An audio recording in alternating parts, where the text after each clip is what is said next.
ഇത് Edappally Lulu മോളിന്റെ ഓപ്പോസിറ്റുള്ള MRA restaurant ആണ്. എന്തോ വരാൻ പോകുന്നു എന്റെ മനസ്സ് പറയുന്നു. നല്ല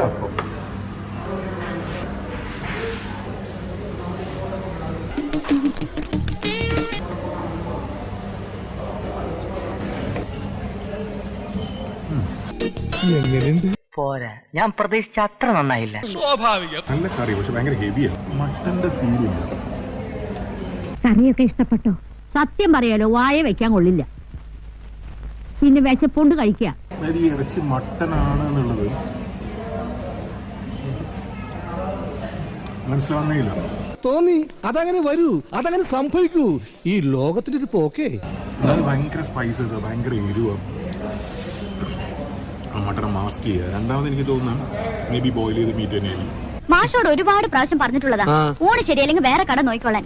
കുറ്റം പറയല്ലാതെ ഉണ്ണുന്നതിൽ കുറവൊന്നും കാണുന്നില്ലല്ലോ. ബോയിൽ ചെയ്ത് മീറ്റ് ആയാലും കുഴപ്പമില്ല, പക്ഷെ അതിന്റെ സ്റ്റോക്ക് അവിടെ വെച്ചിട്ട് കറി ഉണ്ടാക്കുമ്പോൾ അതും കൂടി ചേർത്തൂടെ.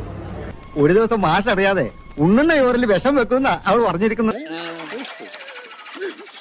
എന്താ അപ്പം കഴിക്കാത്ത? അപ്പം കൊണ്ടുവച്ചപ്പോ തന്നെ എനിക്കൊരു ഈസ്റ്ററിന്റെ മണം അടിച്ചു. ഇതല്ലോ റീസണാ സാർ? അവൻ എനിക്ക് സെർവ് ചെയ്തിട്ട് എന്റെ മുന്നിൽ ഒരു എച്ചിൽ പാത്രം എടുക്കുന്നുണ്ടോ. അതെടുത്തില്ല അല്ലേ? ഞാൻ ആലോചിക്കുന്നുണ്ട്, ഞാൻ ഇതിലിട്ട് തരാൻ പറ. This is heavily infected. ഞാൻ ഇത് കഴിക്കണം. ഒരുത്തക്കേട് കാണിച്ചിട്ട് ന്യായം പറഞ്ഞു. നീ പറഞ്ഞില്ല എവിടെയാണ് ഇവിടെ പോർഷൻ സൈസ് ഭയങ്കര വലുതാണ്. എനിക്ക് തോന്നുന്നുണ്ട് നമുക്ക് 2 പേർക്ക് തീർക്കാൻ പറ്റുമെന്ന്. കഷ്ടം.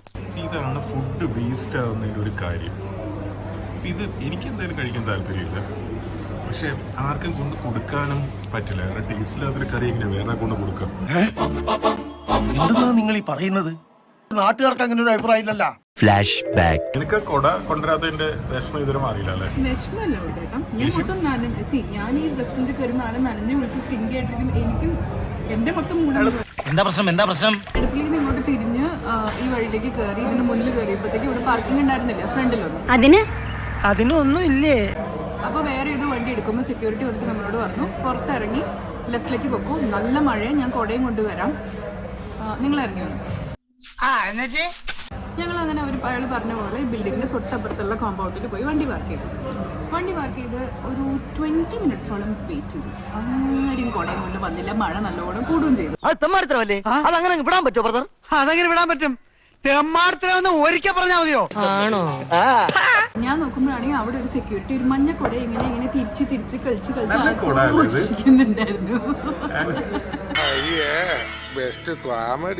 ആഘോഷിക്കുന്നുണ്ടായിരുന്നു. അയാളൊന്ന് ഞാൻ കൊറേ ഹോൺ അടിച്ചു, അയാൾ വന്നില്ല. എനിക്കിവിടെ പെരുത്തങ്ങോട്ട് വരും. എന്റെ കയ്യിലെങ്ങാനിപ്പൊ കിട്ടിയാണ്ടല്ലോ സാഗറേ. അവസാനം ഞാൻ മഴയും കൊണ്ട് ഓടി അവിടെ ചെന്നപ്പം ഞാൻ ഓടി വരുന്ന ആൾ കണ്ടു. ഒരു സോറി പോലെ എനിക്ക് എന്നെ അതാ ദേഷ്യം. പുള്ളി കേട്ടില്ല എന്ന് പറഞ്ഞു. പക്ഷെ കൂടെ ടോൾഡ് മീ സോറി. കാരണം ഞാൻ മുഴുവൻ നനഞ്ഞിട്ടാ ഞാൻ കയറി വരുന്നത്. കണ്ടില്ലേ? കണ്ടു. അങ്ങനെ ഇതിനകത്തോട്ട് കയറി. ഇവിടെ കയറി വന്നതും നമ്മള് ലിഫ്റ്റ് നമ്മളെ നേരെ 3ാമത്തെ ഫ്ലോറിൽ കൊണ്ടേ. ഈശ്വര, ഇതൊക്കെ എന്റെ തലയിലാവൂലോ? അതെങ്ങനെ നിന്റെ തലയിലാവണം? പിന്നെ നീ കയറിയേക്കോ? ഞാനാക്കണ. ഞാൻ അതിന്റെ ഒരു കുറവ് മാത്രമേ ഉള്ളൂ. അത് നീ 3 ഞെക്കിയോണ്ടല്ലേ? അല്ല, വന്നതും 3ന്നാ, പോയതും 3ലേക്കാ. വന്നതും 3ന്നാ.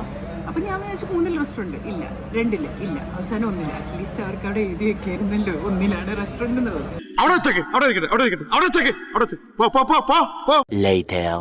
ഇനി ഞാൻ ഇതേ പേരിലുള്ള റെസ്റ്റോറന്റിന്റെ ഗൾഫില് സ്ഥലത്ത് പോയ കാര്യം. ദൈവമേ, ഇതെവിടെ എത്തിയ എന്റെ ആറ്റുകാൽ ഭാസ്കര. അങ്ങനെ ഒരു ദൈവം ഇല്ല. ഇത്തരം സന്ദർഭങ്ങളിൽ ഇല്ലാത്ത ദൈവത്തെ വരെ വിളിച്ചു പോകും. സ്റ്റാൻഡേർഡ് പ്രശ്നം, മധുരം കൂടുതലും ആ ഒരു പാലിങ്ങനെ വെന്തുള്ള ഒരു മടുപ്പുണ്ടാവില്ല ആ ചായക്ക്. ഇത് ചിക്കനാണോന്ന് ചോദിച്ചാൽ ബില്ലിന് നോക്കി പറയേണ്ടി വരും. എഴുതി വെച്ചിട്ട് ചിക്കനാണ്. കല്യാണ വീടായിപ്പോയി അല്ലേ, ഞാൻ ചവിട്ടി ഇറക്കിയനെ. വേവ് പെർഫെക്റ്റാ, പക്ഷെ നമ്മൾ കടിക്കുന്ന മട്ടനിലാന്ന് നമുക്ക് തോന്നൂല. കാലത്ത് തന്നെ കുറ്റിയും പറിച്ചിങ്ങാട് പോരും. ആരാന്റെ മുതലേ ഞമ്മന്റെ വയറേന്നും പറഞ്ഞിട്ട് ഒന്നിറങ്ങി പോടോന്നേ.